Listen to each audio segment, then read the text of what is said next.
because we have a very constraint of time, so that's why I'm going to ask next question from Mr. Shamim Bande, who is Professor GDC Punch. Sir की बहुत contribution रही है as a educationist and as a society में भी उन्होंने बहुत से messages जो हैं बहुत पॉजिटिव मैसेजेस मैं इनके देखती हूँ. सर एक बहुत इंपॉर्टेंट क्वेश्चन मैं एजुकेशन से रिलेटेड आपको पूछना चाहती हूँ. हमारी कंट्री में एजुकेशन को हमेशा रिलेट किया जाता है सोशल और इकोनॉमिक इश्यूज़ के साथ कि अगर हम सोसाइटी में बढ़ना चाहते हैं तो एजुकेशन इंपॉर्टेंट है, अगर हम अपने लाइवलीहुड कमाना चाहते हैं यानी इकॉनमी के साथ दिखते हैं तो एजुकेशन इंपॉर्टेंट है. लेकिन पिछले कुछ ईयर्स से जब इंडिया जो है वो एक यूथ यंग डायनामिक्स की तरफ जा रहा है, यानी इंडिया एक यूथ पॉपुलेशन है, तो ये बहुत ज़्यादा ज़रूरी हो जाता है कि नेशनल इंटरेस्ट के लिए एजुकेशन को प्रमोट करना चाहिए, क्योंकि अगर इस ऐसे बच्चों की एनर्जी को हम चैनलाइज नहीं कर पाए तो या तो ये ड्रग मीनेंस की तरफ चले जाएंगे या फिर ये क्रिमिनल एक्टिविटीज की तरफ चले जाएंगे. तो आपको क्या लगता है कि एजुकेशन को सिर्फ सोशल और इकोनॉमिक पर्सपेक्टिव से के बियॉन्ड जाके हमें नेशनल सिक्योरिटी के पॉइंट ऑफ व्यू से भी देखना चाहिए? Firstly I would like to thanks my dearest friend Riyaz Chaudhary साहब for organising such a wonderful conclave. मैं आपके क्वेश्चन से मैं एक्सपेक्ट करता था कि मुझे कोई ऐसा ही क्वेश्चन पूछे. देखिए, मेरी नज़र में एजुकेशन इम्पॉर्टेंट नहीं है, एजुकेशन से ज़्यादा इम्पॉर्टेंट करेक्टर है, बिहेवियर है, कमिटमेंट है, सिंसियरिटी है, डेडिकेशन है और आप कितने ऑनेस्ट हैं. तो आपकी एजुकेशन तभी फ़ायदा आपको हो सकता है जब आप उसको प्रॉपरली यूटिलाइज करते हैं. राइटली सेड बाय समवन के working hard will make you master but working for satisfaction will make you legend. जब आप सोसाइटी के लिए, जब अपने सेक्शन के लिए, जब अपने देश के लिए काम करोगे तो फिर आप शख्स नहीं रहोगे बल्कि आप शख्सियत बन जाओगे. ये हमारा मानना है. और आज की डेट में हम लोग एजुकेशन किस लिए हासिल करते हैं?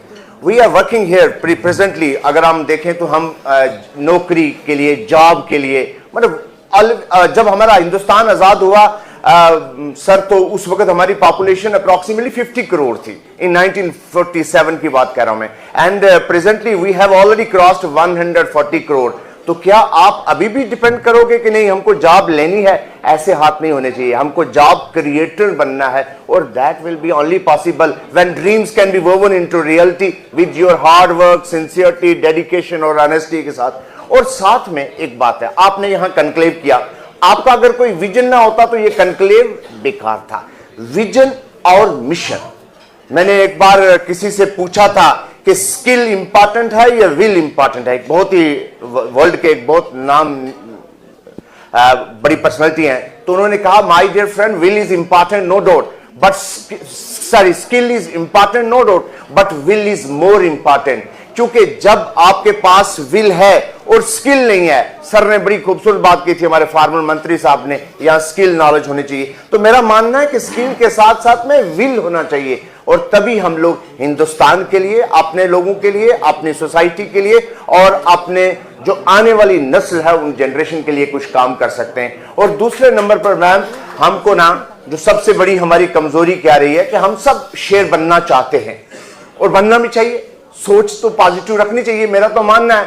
लेकिन हम शेर कौन सा बनना चाहते हैं? सर्कस का शेर, कि भाई जिसको दोपहर के टाइम खाना खिला दिया जाए, सुबह उसका नाश्ता दे दिया जाए, शाम को उसको बंद कर दिया जाए और छोटा सा बच्चा भी आके उसकी पूंछ के साथ हाथ लगा दे, वो डर जाएगा. तो शेर बनना है तो फिर जंगल का शेर बनिए ना, जो 10 दिन भूखा भी रहेगा और फिर किसी के आगे हाथ नहीं फैलाएगा, बल्कि वो खुद मेहनत करेगा, खुद अपना टारगेट सेट करेगा और फिर उस टारगेट को सेट करके उस टारगेट को हासिल करने के लिए काम करेगा. मेरा तो मानना यही है कि एजुकेशन के साथ साथ में उसके कैरेक्टर, उसके बिहेवियर, उसके जो सोसाइटी के लिए काम करना. और जो सबसे हमारी प्रीति शर्मा जी आप काम कर रहे हैं, आपने भी देखा होगा, जो सबसे ज्यादा अगर हमारी यहां कमजोरी रही है ना, वो सबसे ज्यादा अगर हमारी कमजोरी रही है ना, वो क्या रही है?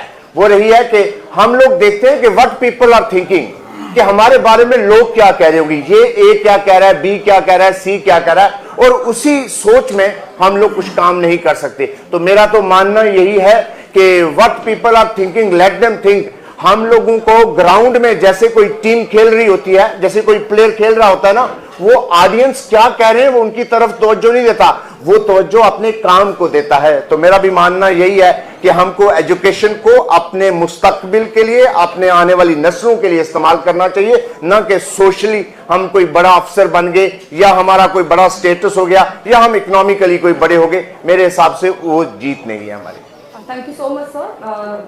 एक बहुत कॉम्प्रिहेंसिव एग्जांपल आपने दी है कि इट्स नॉट अबाउट सोशल और economic issue but it also a matter of national security. It's very important to cater the potential of our youth. Well, next question जो मेरा रहेगा वो रहेगा